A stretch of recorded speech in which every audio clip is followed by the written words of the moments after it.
Halo adik-adik, kembali lagi ke channel Miss. Kali ini Miss akan bahas materi matematika kelas 7 mengenai sudut. Nah, minggu lalu sudah bahas tentang garis. Kamu boleh tonton video sebelumnya tentang garis ya. Nah, kali ini sudut yang kita bahas itu ada jenis-jenis sudut dan besar sudut. Ya, langsung saja. Nah, sebelumnya kita harus tahu dulu apa itu sudut. Nah, sudut adalah daerah yang dibentuk oleh pertemuan dua buah garis lurus atau dua buah sinar garis yang saling berpotongan seperti gambar berikut. Ini ada dua buah garis lurus saling bertemu sehingga berpotongan sehingga terbentuklah sebuah sudut. Ini daerah sudut ya. Nah, ini disebut daerah sudut, kaki sudut, titik sudut, dan ini kaki sudut ya. Nah, berikutnya jenis-jenis sudut. Nah, yang pertama ada sudut lurus. Nah, sudut lurus ini besarnya 180 derajat. Ini ya. Nah, kita tahu ya bahwa sudut penuh itu besarnya 360 derajat. Jadi, sudut lurus ini bisa dikatakan sudut setengahnya lah ya. Lalu sudut siku-siku 90 derajat. Ya, siku-siku ini besarnya ini 90 derajat. Ini pertemuan dua buah garis lurus yang saling tegak lurus. Nah, ya, jadi membentuk siku-siku. Lalu sudut lancip. Nah, sudut lancip ini besar sudutnya antara 0 sampai 90 derajat. Artinya besar sudutnya lebih dari 0 tetapi kurang dari 90 derajat. Contoh misalnya 35 derajat itu masuk ke sudut lancip. 75 derajat itu masuk ke sudut lancip. Kalau sudah ke 90 derajat tepat berarti itu sudut siku-siku. Itu dia ya. Lalu sudut tumpul.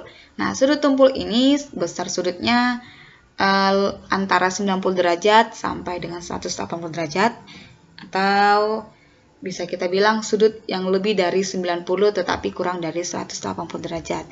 Contoh misalnya 91 derajat itu sudah masuk ke sudut tumpul.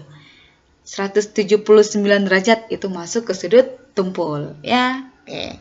Lalu berikutnya inilah daerahnya sudut tumpul.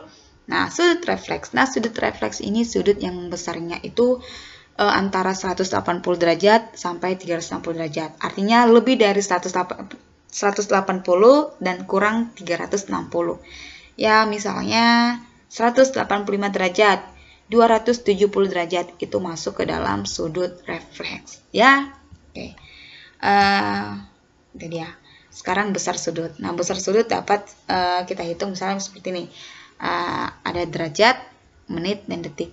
Jadi dalam 1 derajat itu sama dengan 60 menit, atau 1 menit itu sama dengan 1/60 derajat. 1 menit itu sama dengan 60 detik, atau 1 detik itu sama dengan 1/60. Sedangkan 1 derajat itu sama dengan 60 kali 60 detik, atau 3600 detik. Atau untuk mencari 1 detik itu sama dengan 1/3600 derajat ya. Nah, jadi kalau ada contoh seperti ini ya.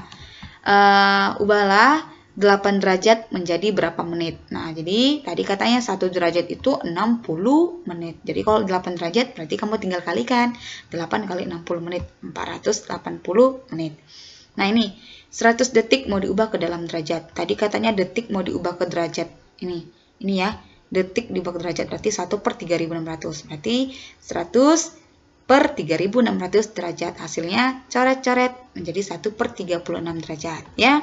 Lalu contoh seperti ini. 30,45 derajat mau diubah ke dalam derajat dan menit. Derajat menit ya. Jadi 30,45 derajat ini kan artinya 30 ditambah 0,45 derajat. Nah, 30 derajat tetap plus 0,45 derajat mau diubah ke menit. Nah, derajat ke menit ya. Kalau mau diubah ke menit berarti dikali dong, dikali 60. Nah, berarti dikali 60 dapat dia 27 derajat. Jadi hasilnya 30 derajat 27 menit ya. Ini harusnya hilang nih plus. Oke. Lalu ini 40 derajat 48 menit mau diubah ke dalam derajat. Nah, ini kan sama dengan 40 derajat tambah 48 menit. 40 derajat tetap ya plus ini. Nah, menit mau diubah ke derajat ini ya. Nanti 1/60 berarti 48/60 derajat. Ini hasilnya 0,8 derajat. Berarti ini digabung menjadi 40,8 derajat. Itu dia ya.